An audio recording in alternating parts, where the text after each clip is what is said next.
Hello दोस्तों, नमस्कार। अगर आप किसी टैक्स सेविंग म्यूचुअल फंड में 3 साल के लिए एसआईपी करते हैं, यह आपको भी पता है कि 3 साल के लिए ये लॉकिंग पीरियड होता है।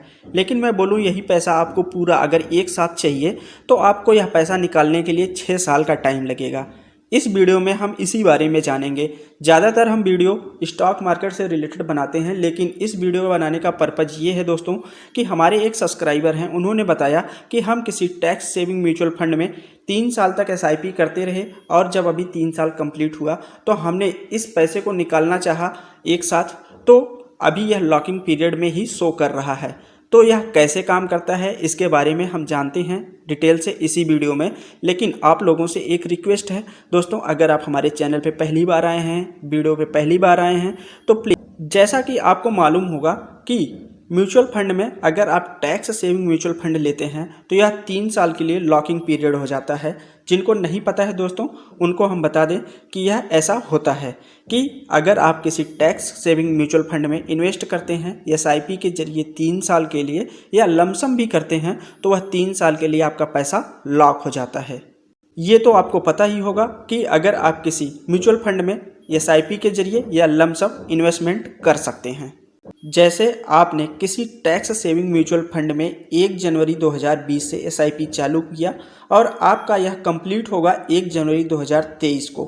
कोई ये ज़रूरी नहीं है कि आपको हर महीने एसआईपी करना ही है, या बीच में रोक भी सकते हैं फिर चालू भी कर सकते हैं, लेकिन 3 साल के लिए आपका वह पैसा लॉक हो जाएगा।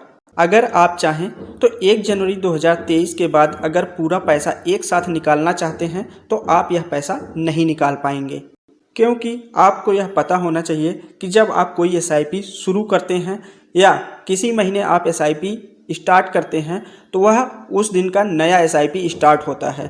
तो उस एसआईपी को भी पूरा होने के लिए 3 साल चाहिए अगर आप किसी टैक्स सेविंग म्यूचुअल फंड में एसआईपी करते हैं। इस बात को अब आप थोड़ा ध्यान से समझिएगा। अगर 1 जनवरी 2020 से आपने किसी एसआईपी को टैक्स सेविंग म्यूचुअल फंड में स्टार्ट किया और आप 500 रुपये एसआईपी कर रहे हैं तो यह आपका 1 जनवरी 2023 को पूरा होगा। ठीक है, यहाँ तक तो आप समझ गए। लेकिन फिर 1 जनवरी 2023 के बाद अगर आप पैसा निकालना चाहते हैं तो अगर आप जनवरी में निकालेंगे तो सिर्फ आपका 1 जनवरी 2020 का ही पैसा निकलेगा, क्योंकि उसी का ही 3 साल कंप्लीट हुआ है। अगर 1 फरवरी 2020 का पैसा 1 फरवरी 2023 को निकालेंगे तो सिर्फ फरवरी और जनवरी का दोनों का निकलेगा, अगर आपने जनवरी का नहीं निकाला है। लेकिन दोस्तों, अगर आपको पूरा पैसा एक साथ निकालना है तो इसको निकालने के लिए आपको 1 जनवरी 2026 का इंतज़ार करना पड़ेगा, तब जाके आपका पूरा पैसा जो आपने एसआईपी स्टार्ट किया था 1 जनवरी 2020 से और 1 जनवरी 2023 तक जो कंप्लीट हुआ है उसका पूरा पैसा निकलेगा एक साथ अगर निकालना चाहते हैं तो 1 जनवरी 2026 को। हाँ दोस्तों, मैं ये नहीं कहता कि टैक्स सेविंग म्यूचुअल फंड बेकार है। एक बार अगर आपने नहीं समझा है तो फिर से समझने की कोशिश कीजिए। चलिए एक बार और समझते हैं। अगर 1 जनवरी 2020 से आपने शुरू किया और 1 जनवरी 2023 को आपका पूरा होता है तो फिर 2023 के बाद जब आप निकालेंगे तो आपका सिर्फ जनवरी का ही पैसा जनवरी में कंप्लीट हुआ 3 साल ना।